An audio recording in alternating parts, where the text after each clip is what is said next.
Ever start something small and then discover it was fun to take it big? You read an awesome story, and then you bring the whole thing to life for your friends and family. You bake a batch of chocolate chip cookies, and they taste so good, you recruit friends to put on a whole bake sale. And then you use the money you earn to buy bikes for kids who've never had one. You have fun learning a new way to paint. Then you get together with your friends and paint a whole wall. You send a note to encourage someone. I hope you have a great day. And you also work with your friends to throw an entire surprise party. God created you to do amazing things on your own, but He designed you to do even more when you work together to share His love. And then others can see God at work in all of you. That's why cooperation is a fantastic way to worship God with your life. Because worship is about more than just singing loud. It's all about living loud.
Everybody, my name is Haley, and as you can see, I love music.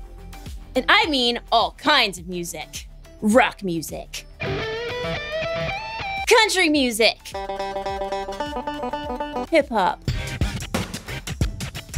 I love it all, but My favorite kind of music is the kind that involves cooperation. Cooperation is working together to do more than you can do alone. Take an orchestra, for example. It takes all kinds of cooperation for an orchestra to come together. They've got strings, woodwinds, brass, and of course, percussion.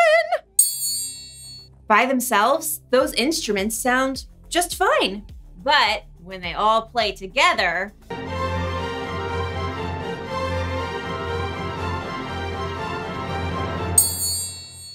they really make some noise. And music isn't the only place where cooperation makes a difference. Cooperation shows up in sports, at school, at home, and, as we'll see in today's story, in tent building.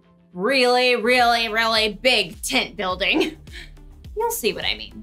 See you soon. The Bible. It's 66 books of history, stories, letters, and poetry that fit together to form God's one big story. The epic adventure of how He created us and loves us so much that He made a way to rescue us. As we travel through the Bible, from Genesis to Revelation, we discover people who met God and found their lives changed forever. Now, for an amazing story, inspired by the book of Exodus. Though the Israelites had been slaves in Egypt for hundreds of years, God had led them to freedom in the desert, and now they had to build new lives and a new place where God could live among them. So God called out to their leader, Moses. Come up to me on the mountain. A thick cloud covered the mountain as God spoke with Moses. Tell the Israelites, you have seen for yourselves how I carried you on the wings of eagles and brought you to myself. Now obey me completely. If you do, then out of all the nations, you will be my special treasure. God gave Moses many rules and laws that would help keep the people safe, but God gave the most detailed instructions for something very special. Have them make a sacred tent for me. I will live among them. Make the holy tent and everything that belongs to it exactly like the pattern I will show you. Okay, ready, taking notes. Make 10 curtains out of finely twisted linen with blue, purple, and bright red yarn. Sew cherubim into the pattern. The curtains must be 42 feet long and 6 feet wide. Make loops out of blue strips. Moses' head must have spun as God gave him very complicated blueprints for a beautiful tent, for all the things that would go inside the tent, and for the elaborate robes the priests would wear. Curtains, lampstands, bowls, altars, incense, robes. God, I don't even know where to start. God knew Moses couldn't take on this huge job alone. In fact, God already had it covered. Phew.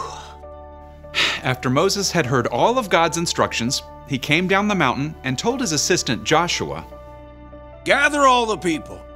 On it. God is going to make a home right here among us. We'll build an epic, amazing, ginormous tent for God. Who wants to volunteer? Maybe you should be a little more specific. Good point. One thing at a time. Aaron? Moses pointed out his brother standing near the front. Right here! God has chosen you and your sons to serve as priests in the sacred tent. Oh, we're honored, but, we need the tent first. Exactly. We'll need a skilled craftsman to head up the whole project. Moses looked out over the crowd. Bezalel, son of Uri. The name spread through the vast crowd, and in moments, a young man with bright eyes and strong hands leapt off a rock and came forward.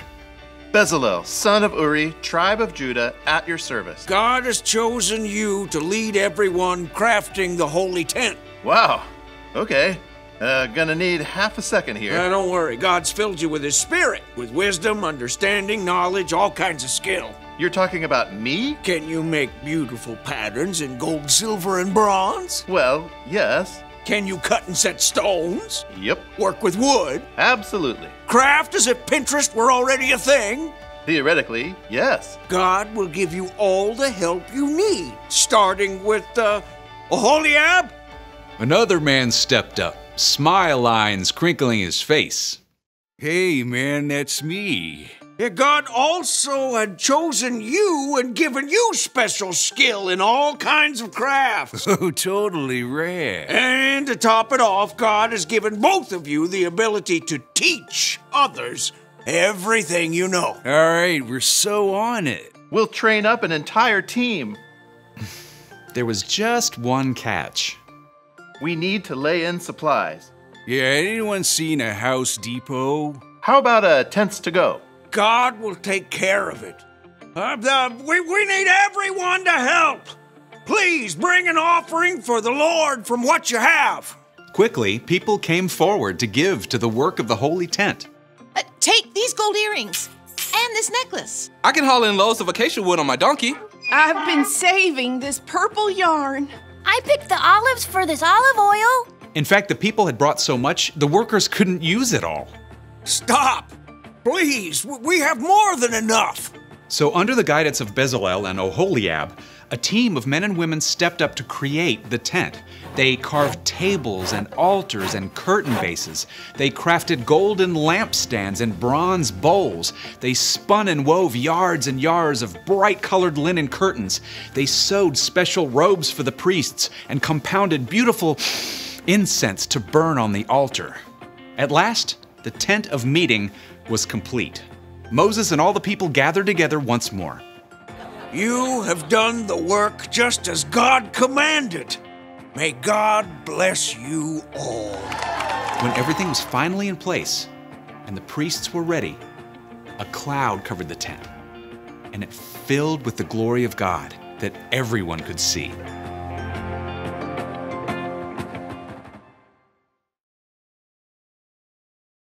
When the Israelites were wandering in the desert, God asked them to build a big tent.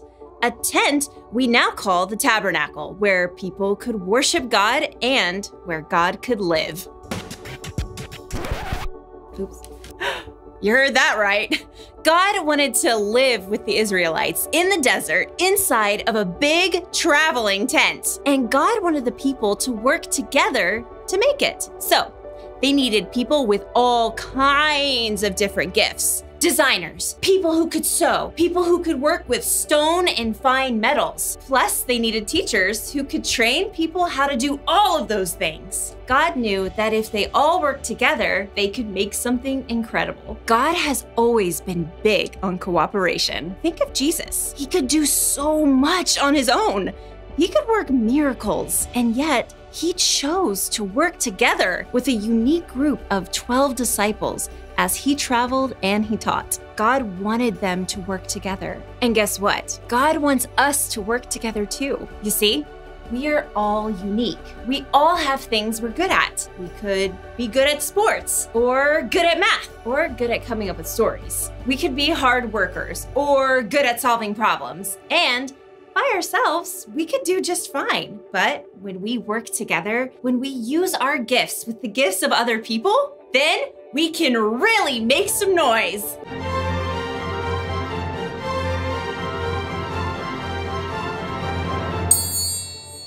So here's the one thing to remember today. God wants us to work together. Working together helps us get things done faster. It helps us get things done better. Plus, it helps us to grow the relationships with the people all around us. And that is a good thing. Thought we could use a big finish. I'll see you next time!